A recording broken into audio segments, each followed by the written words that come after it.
अब वो टॉपिक्स पहले पढ़ने हैं जिनका वेटेज ज्यादा है। वेटेज कैसे ज्यादा है? वैसे तो सीटेट में अगर आप देखेंगे हर एक टॉपिक इंपॉर्टेंट है, ऐसा कोई टॉपिक नहीं है जिससे क्वेश्चन ना आता हो और सिलेबस में मेंशन हो, यानी सिलेबस में जो भी दिया है वो सब इंपॉर्टेंट है। मैंने बहुत ज्यादा टॉपिक्स नहीं लिखे हैं, पहले क्या होता था सीसी वगैरह भी थे और भी बहुत सारे टॉपिक में लिखती थी, बट समय के साथ चीजें बदली हैं, हल्का सा चेंज आया है। अगर आप इस बार का ही पेपर उठा के देखेंगे, वाइगॉस्की से ही 4 क्वेश्चन है, पियाजे से ही आपके आई थिंक 2 क्वेश्चन है या 3 क्वेश्चन है, कोलबर्ग से भी 2 क्वेश्चन है, जबकि कोलबर्ग से सिर्फ 1 आया करता था। तो ये तीनों टॉपिक ही मिलकर के 10 नंबर के आसपास जा रहे हैं। चाइल्ड सेंटर्ड एजुकेशन ऐसा है, यानी बाल केंद्रित शिक्षा, इसके लिए आप पियाजे, वाइगॉस्की, कोलबर्ग की यूट्यूब पे मेरी वीडियो देख सकते हो, मैराथन देख सकते हो, अभी आने वाली मैराथन देख सकते हो, बैच में मैं पढ़ाऊंगी वहां पढ़ सकते हो, नोट्स पढ़ सकते हो, सैकड़ों तरीके हैं, बस आपको समझ में आनी चाहिए तरीका क्या है, कोई फर्क नहीं पड़ता। आप किसी और की वीडियो देखें, मेरी वीडियो देखें, बुक पढ़ें, अपने दोस्त से समझें, कुछ भी करिए, दिमाग में फिट हो जाना चाहिए पियाजे, Vygotsky and Kohlberg. Child centred and progressive education, यानी बाल केंद्रित शिक्षा, ये पूरे पेपर का आधार है एक तरह से, है ना, क्योंकि हमारा सारा फोकस आज की एजुकेशन पॉलिसी का भी किस पे है? इसी बात पे कि बच्चे को सक्रिय रखिए। आधे क्वेश्चंस तो आपके एनईपी के भी गलत नहीं होंगे, जो आपकी नेशनल एजुकेशन पॉलिसी है 2020 वो आपको पढ़नी ही है, लेकिन ये भी इसमें ऐड कर लीजिएगा 6th टॉपिक, वो भी आपको पढ़नी ही है, लेकिन ये क्वेश्चंस 90% क्वेश्चंस आपके गलत नहीं होंगे यदि आप बच्चे को सेंटर में रख लें, बच्चे को एक्टिव रखने पे जोर दें। बच्चा पैसिव नहीं चाहिए हमें, सिंपल बात। पियाजे, वाइगॉस्की, कोलबर्ग कोई भी नीति है आज की डेट में, चाहे कोई भी एनसीएफ है, सब बच्चे को एक्टिव रखने पे बात करेंगे कि बच्चे को एक्टिव रखना है। डेवलपमेंट पढ़ना जरूरी है, 4 से 5 नंबर का टॉपिक है। Child centred education again directly indirectly 4 से 5 नंबर पे चला जाता है। और ये मैं सिर्फ अभी सीडीपी की बात कर रही हूं, ये सारे टॉपिक्स की इंपॉर्टेंस सारे ही सब्जेक्ट्स में है। आपसे एसएसटी की पेडागोजी में भी एक आध क्वेश्चन पूछ लेगा, ईवीएस की पेडागोजी में भी पूछ लेगा।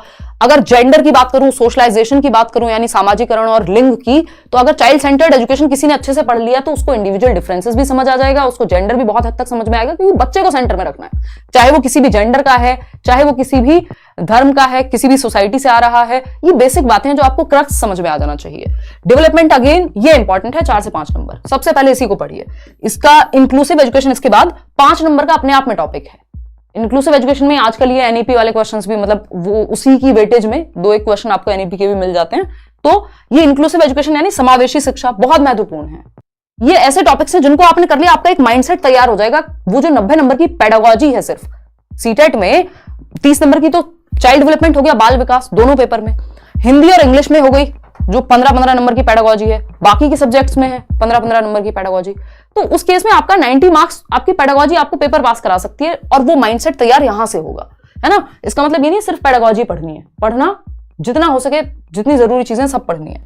दूसरी एक बात ये लैंग्वेज की, लैंग्वेज आप सीडीपी में भी पढ़ते हैं, आप हिंदी और इंग्लिश में भी पढ़ेंगे, संस्कृत ले रहे हैं उसमें भी पढ़ेंगे। भाषा क्या है, तो भाषा का जो टॉपिक है, भाषा से रिलेटेड इतने क्वेश्चंस आते हैं अभी नए पैटर्न पे भी, हिंदी पेडागोजी में भी, इंग्लिश पेडागोजी में भी, लैंग्वेज के अराउंड बहुत सारे क्वेश्चन आते हैं। इसी में नॉम चॉम्स की भी आ जाएंगे आपके, है ना। ये ऐसा नहीं है कि आपको रट्टे लगाने, अरे टीचिंग मेथड्स के रट्टे लगा लो, अरे चाइल्ड साइकोलॉजिस्ट के रट्टे लगा लो, नहीं। सीटेट में लिमिटेड ही लोग हैं जो इंपॉर्टेंस रखते हैं। नॉम चॉम्स्की से भी एक ही क्वेश्चन आता है, वो लैंग्वेज में ही आपको पढ़ लेना है ना। वाइगॉस्की से 4 क्वेश्चन, पियाजे से 2 से 3 क्वेश्चन, कोहलबर्ग से 2 क्वेश्चन, तो ये तीनों तो पहले से भी ज्यादा इंपॉर्टेंट बन गए, है ना।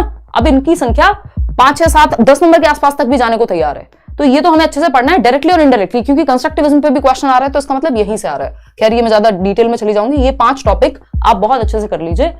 इसके बाद आप डायरेक्ट एनईपी पे जाइए। फिर वैसे ये 5 टॉपिक आपने कर लिए तो आपको मुद्दा समझ में आ जाएगा कि एनईपी में बात चल क्या रही है, क्योंकि बच्चे के ही पक्ष में चलना है हमें। तो ये 5-6 टॉपिक सबसे पहले करिए, क्योंकि इनकी वेटेज ज्यादा है।